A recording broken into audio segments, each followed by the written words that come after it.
Hi guys, it's Tia Megan, and we're going to have a spontaneous story time. This week at school, we have been learning about zoos. That's right, you make a letter Z, an O, and go zoo. And I have this, it's kind of a long book. It's called Mystery at the Zoo. So I'm going to read it to you. It was written by Robin Sopraner, and the pictures are by Bert Dotson. And I'm going to read the book to you and then show you the pictures, okay? Every day when school let out, Michael Andrew Kevin McCullough would head straight for the city zoo. He's done with school. He likes to go to the zoo. He would hurry past the zebras and the giraffes and the monkeys. He would skip past the elephants and the bears and the rhinoceros. He would wave at the balloon man and the woman who sold peanuts and popcorn. He would run through a tunnel and over a bridge. He wouldn't stop running until he reached the lion's cave. Oh, look, he's just running past everyone, waving. But he's headed straight for that lion's cage.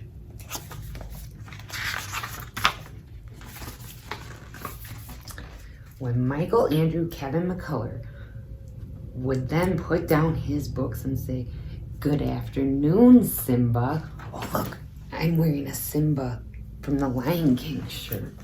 His name is Simba, too. "Tell me, how are you feeling today?" And Simba would slowly rise to his feet, toss his tawny mane, and blink his golden eyes and answer, "I am very well. Thank you, Michael.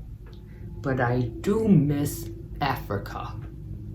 Then Michael Andrew Kevin McCullough would sit on the rail near Simba's cage and listen to the stories of far-off Africa until the sun set and it was time to go home. Simba told him of the bush country where he was born and of the grasslands where he grew up. He told him how the rain smelled and how the hyenas howled. He spoke of his family and his friends, but most of all, he would talk about Serena. "Ah, Michael," he would say, "she was sleek and graceful and strong.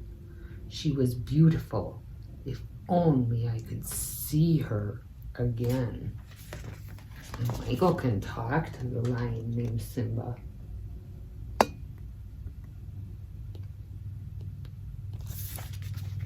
Simba misses Africa, though.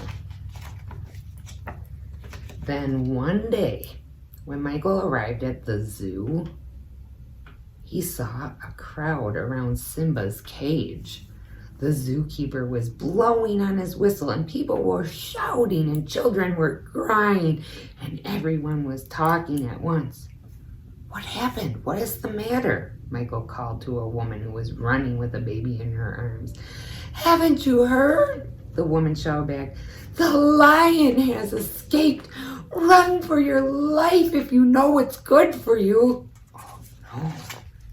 Simba the lion is out of his cage, and all the people are worried, and they should be, because lions are predators.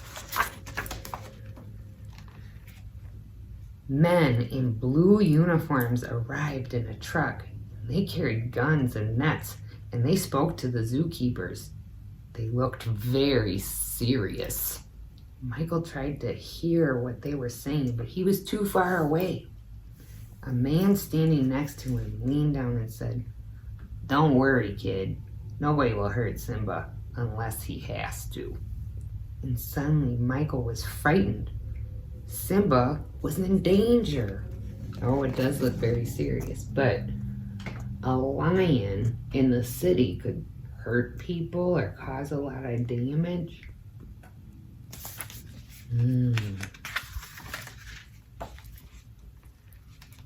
Not one of us is safe until that lion is behind bars, said a woman in a yellow polka-dotted dress. Oh, we must stay in our houses and lock our doors, cried a woman who was trying to hold 3 balloons and 2 wiggly children.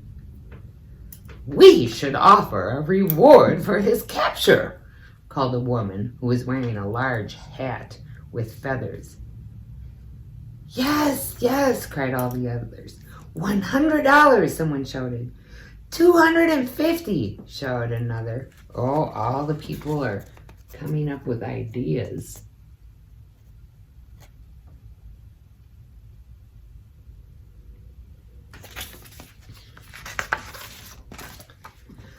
$500, shouted the woman with the feathers in her hat. $500 for that lion, dead or alive. It was then, and that very minute, that Michael knew he had to find Simba. He had to find him before anyone else did, or there was no telling what may happen. Michael left the zoo. He had to think. He had to remember everything that Simba had told him. Somewhere in all those stories of Africa was the clue to where Simba was hiding. And Michael thought, and he thought, and he thought. He thought of the bush country. He thought of the plains. Aha! Said Michael. I know just where to find him. Oh, I'm glad Michael knows where to go.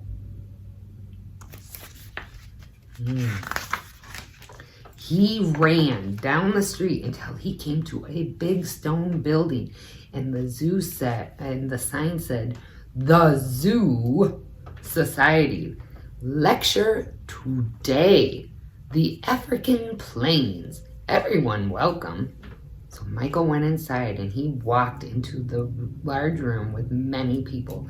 And he looked all around, but he did not see Simba. He spoke to a man who was wearing a brightly colored dashiki.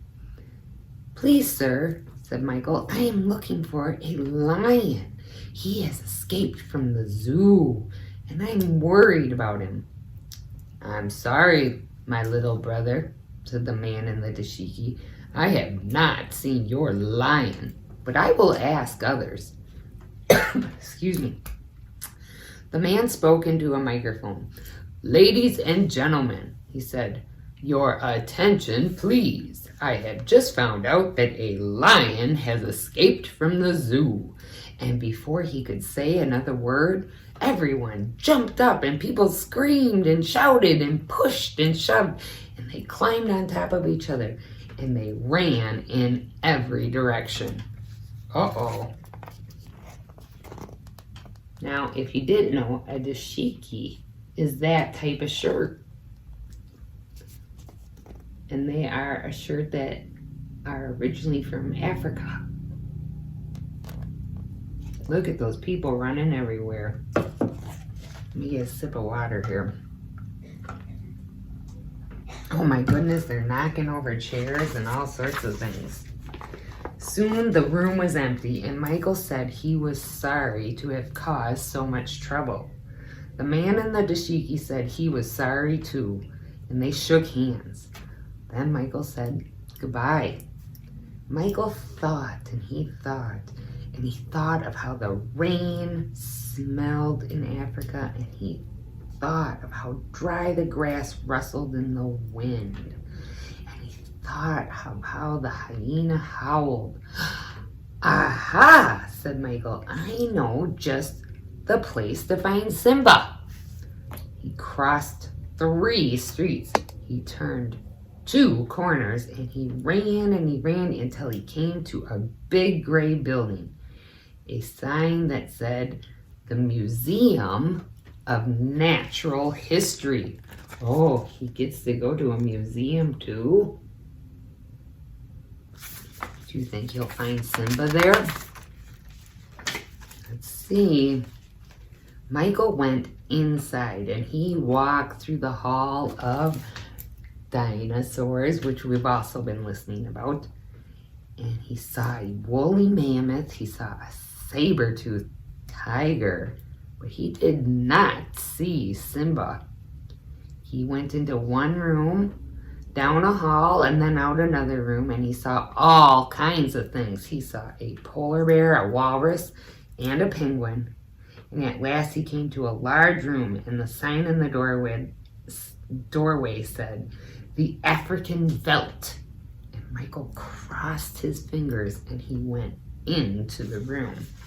So on this picture, he's walking past the woolly mammoth and the saber-toothed tiger. Those are prehistoric animals that no longer exist, but scientists are actually working on bringing back the woolly mammoth. I don't know why they would, but you'd think they'd watch Jurassic Park by now. Anyway, it was just as Simba had said. Antelopes and elephants were gathered around a water hole, and zebras and giraffes.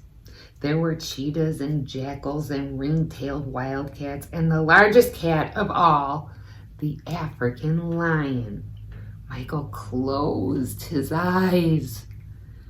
He heard the hyena howl. He heard the lion roar. He smelled the rain, and a shiver ran up his back. When he opened his eyes, it was quiet. Nothing was moving. The veldt was as still as a painting, and the real Simba was nowhere in sight. So he saw a replication of the African savanna, or veldt, at the Museum of Natural History, but Simba was not there. Michael stopped a woman. "Have you seen a lion?" he asked her, and the woman pointed to the glass case. Right there. "No, not that lion," said Michael. "I mean a real lion." "You should try the zoo," said the woman, and then she hurried on her way. She did give him good advice.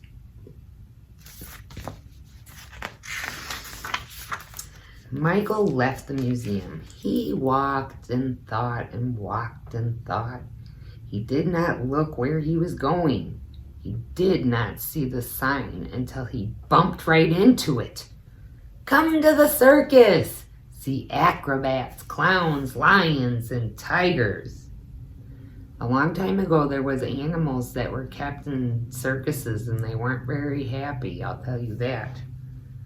Anyway, Michael bought a ticket, and he went inside and sat down. So he bought a ticket to go into the circus. We got some popcorn, too.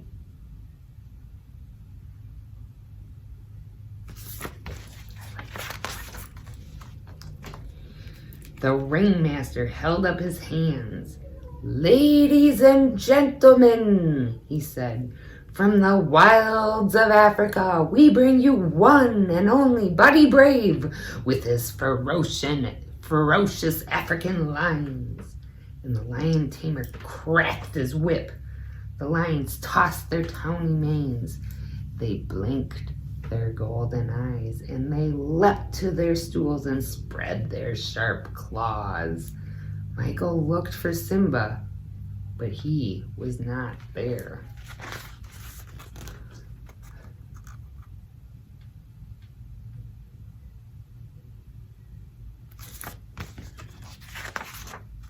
Then a drum rolled, and a trumpet blared, and a lovely lioness stepped into the center ring. She was sleek and graceful and strong. She was beautiful. A hush fell over the audience, and for a moment no one moved or made a sound.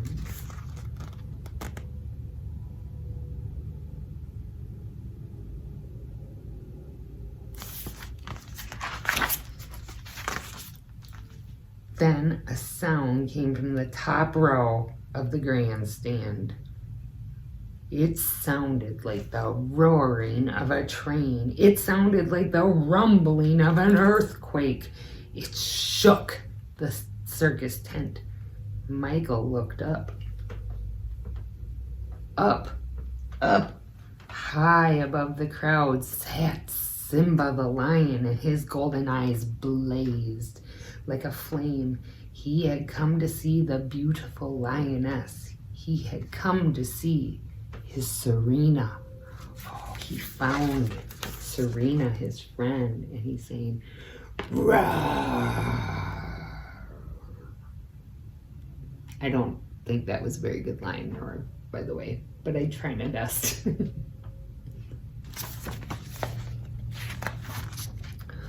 People were frightened.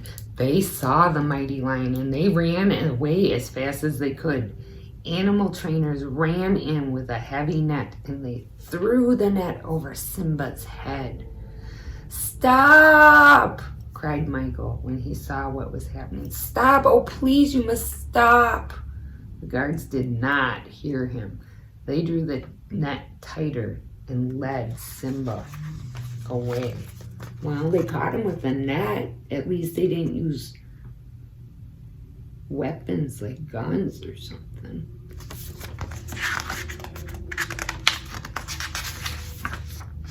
Michael sat down on a bench and he covered his face with his hands and he started to cry. Soon he felt a hand on his shoulder and he looked up and it was Buddy Brave, the lion tamer from the act in the circus. Michael told him all about Simba and Serena, and he told him of the many times he had heard Simba say, "Ah, Michael, she was beautiful. If only I could see her again."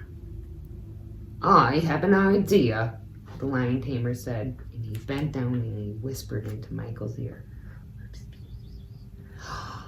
"Yes," said Michael. "Oh, yes." What do you think Buddy Brave's idea is?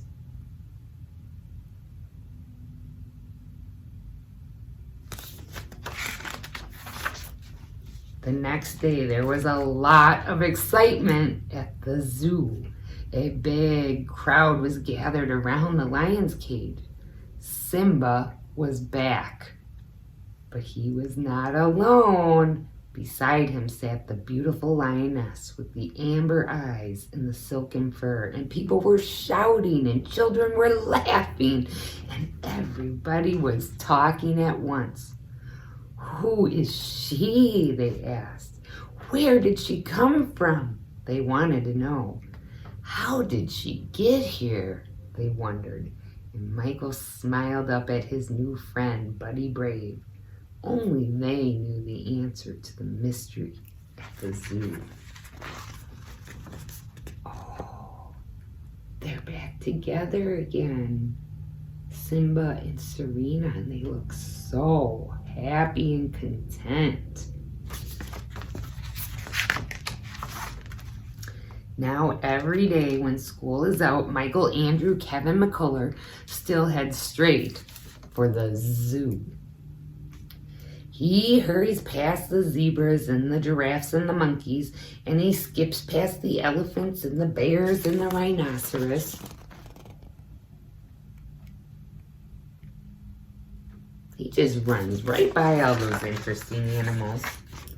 And then he waves at the balloon man and the woman who sells peanuts and popcorn, and he runs through the tunnel and over the bridge, and he does not stop until he reaches the lion's cage.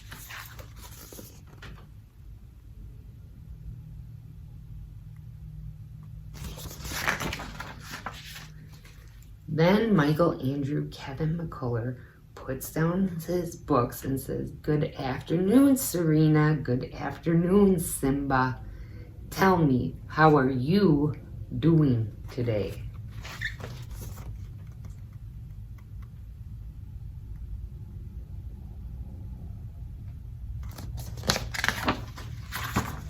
Serena purrs contently, and Simba slowly rises to his feet, and tosses his tawny mane and blinks his golden eyes and answers, I am very happy. Thank you, Michael.